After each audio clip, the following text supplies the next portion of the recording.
Last over finishes, new young guns emerging in grand style, and all that. It's been a crazy, crazy week at the Indian T20 League. No surprises that we've named ourselves very rightly. We're called T20 Crazy. We're back on SportsAdda and we're powered by SportsBet.io.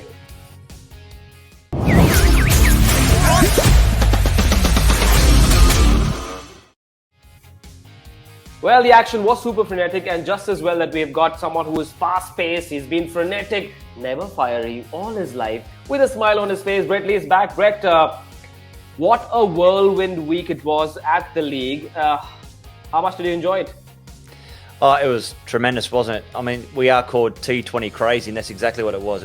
It's been a crazy week. It's been a great start to, the T20 tournament phase 2, let's call it that. Due to that stoppage because of the pandemic. But yeah, it's just been a tremendous week, a lot of fun, and certainly one that I've enjoyed. You know, they say this league is where talent meets opportunity, and this little unassuming looking guy in yellow showed us why we love this tournament so much. That young man called Ruturaj Gaikwad, he was a bit of a newbie a year ago, and what a knock that was against a powerful Mumbai. Under pressure, he came up with the goods. Yeah, he did. Just tremendous batting. What did he get, 88 or so, and just the way that he played. You know, it wasn't just pure aggression like we see some great innings. You know, the guys go out and they hit the first ball or the first few for six, but he grafted the innings. He got himself through that difficult situation, allowed enough balls to come onto the bat. But just the way that he increased that tempo and perfectly timed that innings. Yes, and from one young talent to another, Brett, we didn't know you had a clone playing in this league. Here, take a look at this. Do you think he's like you? He's got pace, he can hit that hard length, he's got a good Yorker as well, and he looks good. Oh my god. Oh my god. Oh, the Brett Lee. Class Tyagi के ऊपर से camera हटाएगा नहीं आज तो भाई वहाँ खड़ा था ना भैया त्यागी माही मैं दो खड़ा लेट वाला मैंने माही और त्यागी बाद में लास्ट में इंटरव्यू है ओके सर 140 142 भाई 2 मिनट में बोल हो गई थी सर स्लो हो गया था मैं होल्ड करता लगा भाई मेरे को डाला ना यार क्या डाला है लेकिन The guy's quite whippy, and what I mean by that is his action, but also his frame, the way that he's built. You know, he's not a muscular, strong guy, but that's fine. You don't need to have big muscles to bowl quick. He's got a beautiful run-up. That's one thing I always try to do is have a nice run-up, and he's definitely got that. He's got that front arm that he pulls down really hard and gets that trajectory off the wicket. I like his celebrations. I like the way he gets in amongst the game, but what a quality last over, just to contain them and defend that small amount in the last over. All it takes is a boundary and then it's game over. But he defended it, got a few key wickets, and congratulations to him. Yes, they needed to defend 4 and he gave away just 1. A bit of good news for his team. Moving on from one young pacer to another fiery South African fast bowler, and ignore Kie.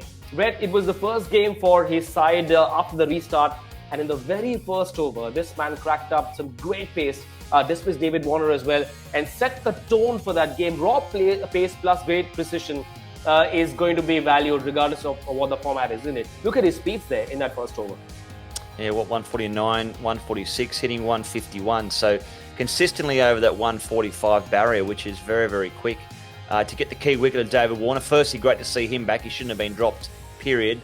But to get Warner out for a duck after 3 balls, that just gets your confidence sky high as a fast bowler. Great to see him bowling quick. I've been a fan of him the last couple of years, and I think he can go even quicker. And another side that's changed gears and they've raced into the top 4 is Kolkata. They first smashed Bangalore, and then they absolutely hammered Mumbai on what looked like a slightly iffy pitch, a slow pitch that didn't look like the case when they were batting. Just like their coach Brendan McCullum, to go from being 7th on the points table to being 4th. Now, as a tribute to their coach, it's been their opener, Venkatesh Iyer, who's led the charge for them versus Bangalore. He scored 41 of 27, and then against Mumbai, he just took off, hitting a 30-ball 53 with 8 fours and 3 sixes. How good has this turnaround been for the Knights, and what do you make of this young player? Oh, he's a great find, isn't he, for KKR? Youngster coming through.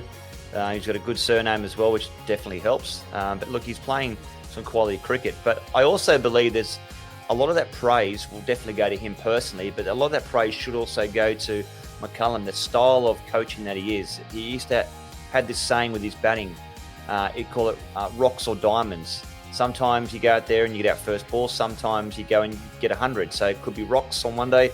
It could be diamonds on the next. So I think that confidence in having in the young players to play with that freedom is the reason why KKR are coming home strong.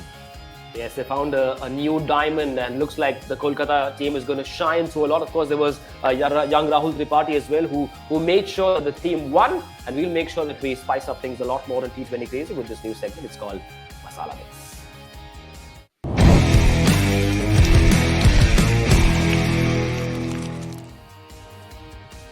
Virat Kohli, once again, he's in the news for some reasons that will hurt a few, that will worry a few others. Virat Kohli has decided to give up Bangalore's captaincy at the end of this season. Another shocker from him. Brett, from a distance, what do you make of what this guy is going through, and what are the reasons, and where does RCB go from here? How can they find a new captain in just about 4 months from now? There's another IPL coming up. There certainly is. I'm surprised on one front, but I acknowledge the fact, and I'll probably go with the surprised feeling that I have right now, and that's the reason why he has announced that, throughout this second phase, I thought he could have waited until the end of the T20 league had finished, because what happens if they somehow go out there and win? If they win, I know that they want him to captain again next year, but he's come out and said off his own bat that he won't be captaining international cricket, and he won't be captaining RCB either. So I think it was a bit of a different call. But on the other side of what I'm thinking is that it's probably the right call. He wants to focus purely on his batting. So if he can focus on his batting, give someone else the reins, he can just go back into being, one of the most brilliant fieldsmen. Pressure's off him from the captaincy point of view. And you've got to think too, how many team meetings has this guy been to? He goes to the batting team meeting. He goes to the bowling team meeting. He hosts, with the selectors and the coaches, who's going to play this next game, who's playing the game in 2 days' time. So there's a lot of extra pressure on him. He can now focus on his batting, which is the best thing for his team, and also the best position for India too. Yes, some Bangalore fans have been scratching their heads, wondering what's up with Virat and where the runs will come from. But there's another team that's doing some funny things off the field. Take a look at this Instagram post and tell me what's happening with your friend Preeti Zinta's Punjab side. Looks like the wheels are coming off. Just 3 wins in 9 matches. It pretty much looks like goodbye, isn't it? It's a bit of a cryptic message, isn't it, from PZ? But you've got to feel for her. She's she's picked what I thought was a great side. And when you think about too, Riley Merritt is not there. Jai Richardson, the main 2 fast bowlers that she picked to strengthen the attack are not there currently. So it's that next string of bowlers coming through. Mohammad Shami though, he's definitely the guy that I think can turn it around. They have got the chance, I think, to try and turn it around and have a great finish to phase 2, but they've got to start right now. Right, Punjab will have to find some inspiration, get going, and so will Brett Lee as well. There's one similarity between our expert Binga and the Mumbai Indians. What is it? Let's find out in our next segment. It's called Binga's Notebook.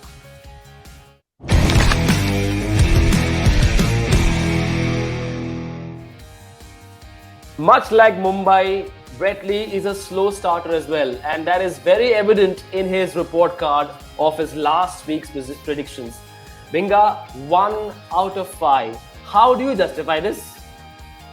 Well, the way that I justify my 1 from 5 is that I've got room for improvement. See, if I went out there and I got green, then firstly the fans that will be watching will be going, well, it's rigged.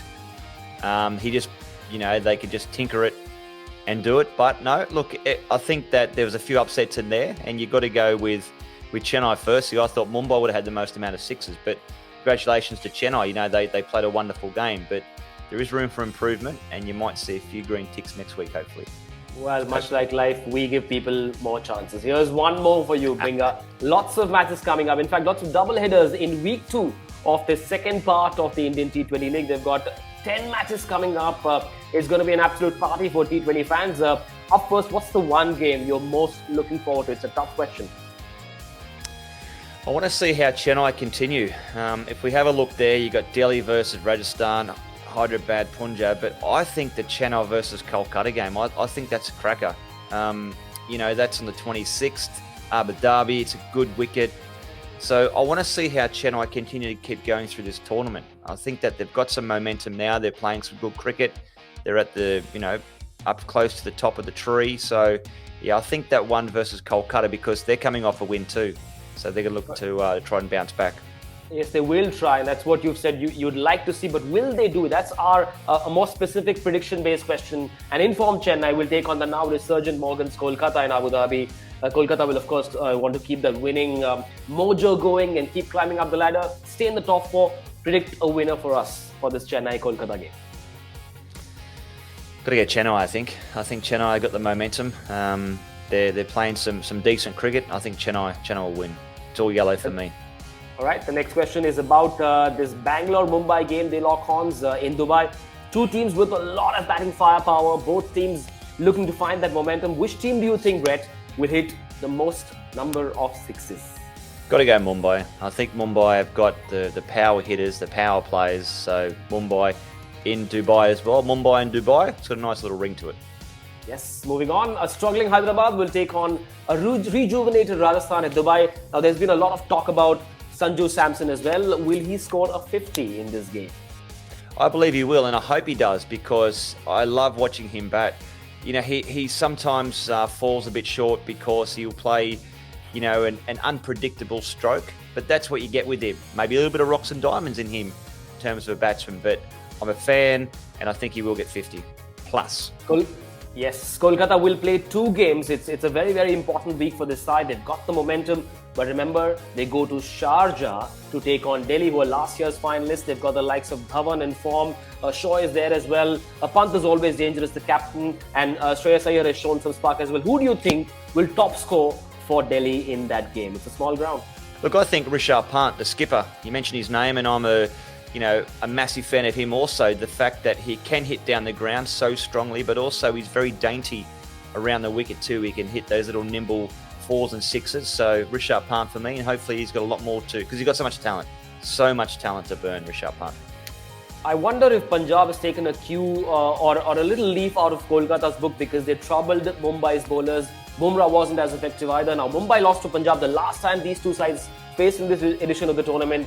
With this game at Abu Dhabi, the best bowler in this game will be from which side, Mumbai or Punjab?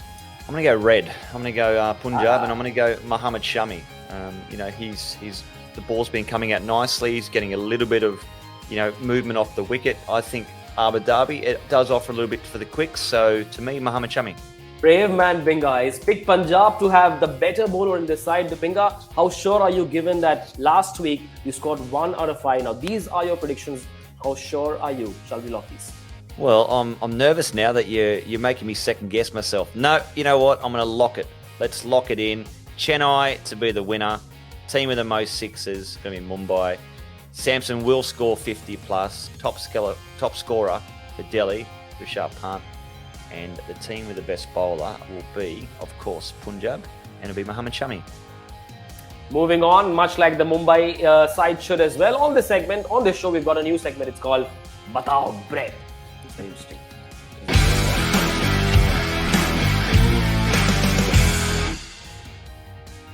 We've got a lot of questions for Binga, both about cricket and live. And so in this new segment, we're going to try and get something special out of our very own #ServaSportsGyani in Bretley to shed some light on many things around us. It will include events from Bretley's life as well as what we are seeing in the cricketing world around us. With that context, it's time for Batao Brett. The first one is about the Punjab Kings saga. Now, we will first talk about a side that you know very well in Punjab. Yeah. They've often lost games from scenarios we cannot imagine. They needed 10 or 15 with 8 wickets in hand, 4 of the last over, and they lose. They changed players, coaches, jerseys, names, and everything else. But what's ailing them? Where are things going wrong over the years? Well, maybe exactly what you just said. They've tried to do a lot of different things with name changes and with different coaches. Maybe they just need to go back to doing the basics and doing the basics very, very well. I've always enjoyed Punjab. I always think that they're a great franchise, or a brilliant franchise to play for. Lovely people, great support staff and coaching staff and owners. So I'm always a big fan, and I'll never be able to talk these guys down. And certainly, the coaching staff and all that. But I just think sometimes that maybe they do try too many different things. If you've got a good coach, you've got to stick with the coach. You can't just have a coach for 1 year and then try someone else, or you can't just have, different captains come in and captains go. Try to find a team that's going to carry you through the next 3 to 5 years. Have a squad of 14 or 15, of course, but try to keep them generally on the field as much as possible without chopping and changing. The next part of this segment is about confirming a story from Brett Lee's personal life. Now, I know you call Binga across the world. That's a nickname that you've earned and people lovingly call you Binga. But what's the story of you being called Oswald at some point in the past? Is it true? It is true. The great Steve Waugh, there's my brother there, Shane, and we're playing, I think we played about 21 or 22 international one days for Australia together, which was a lot of fun. So Shane was batting at number 7. Ian Harvey was batting at number 8, the other all-rounder. We had 2 all-rounders in the team. And I was batting at number 9. So when they looked up at the SCG, up on the scoreboard, you saw Lee, Harvey, and then Steve Waugh says, well, come on, Oswald, you're in next. Lee Harvey Oswald, who obviously was allegedly one of the people involved in the JFK assassination. But Brett Lee is a very different kind of personality. Forever smiling, very kind, very generous, and has all the answers. There's one more. There's one more fact that we need to cross-check with you. Is it true that you once dismissed 6 batsmen in 1 over, all of them bowled? Please let the world know if it's true or not. If yes, where, who, what, how, why? The answer is yes, and it was my first game ever of outdoor cricket with a hard ball. And I think I was 9 playing under 10s. First over, they gave me the new ball and they said bowl. I came in, the first one hit the stumps, batsman missed it. So I went bowled. I had 6 for none off my first over. And I remember the kids coming off crying and my parents were a bit embarrassed. And I thought, how good is this game? This is a lot of fun. This is pretty easy. I might enjoy this. I got smacked after that though. I think I got 6 for 24 off my 4 overs, which was quite funny. Well, it looks like Brett Lee is secretly a cricket stumps manufacturer. He likes to break them for more business, for more money. And we're going to continue to have the services of this great fast bowler in our slogovers, our last segment, and it's called The End Game.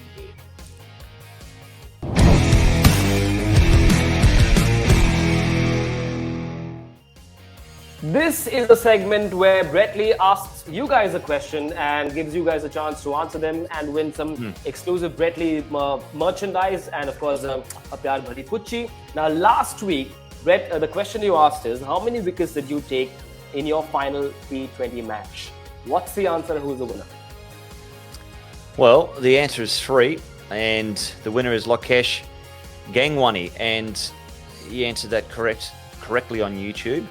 3 wickets. I needed to get a wicket off my last delivery. I was on a hat-trick, but unfortunately bowled the Yorker. They squeezed the ball out. They ran through for a single, and then they got home by 1 run. Otherwise, it would have been a super over, and I would have finished my career with a hat-trick, but it wasn't to be. And for all those who missed out, like Binga did in that game, here's one more chance. Binga, you got another question for us this week? Yes, the next question is as follows. In which year did I win the Don Bradman Young Cricketer of the Year award? So they have that, for the young players coming through. It's a very prestigious award. It's an award that is, sits very, very close to my heart. So what year did I win the Young Don Bradman Award? Sometimes I wonder what would have happened if the great Sir Don had played T20 cricket. Let me mull over that. Binga will as well. I'll get onto a call with him and I'll tell you what we discussed next week. For now, it's time to say goodbye on T20 Crazy. Thanks so much, Binga, for joining us. We'll see you next week right here on T20 Crazy on SportsAdda, powered by sportsbet.io. Pyar Bhari Pucchi, and make sure you mask up before you go out. Of course.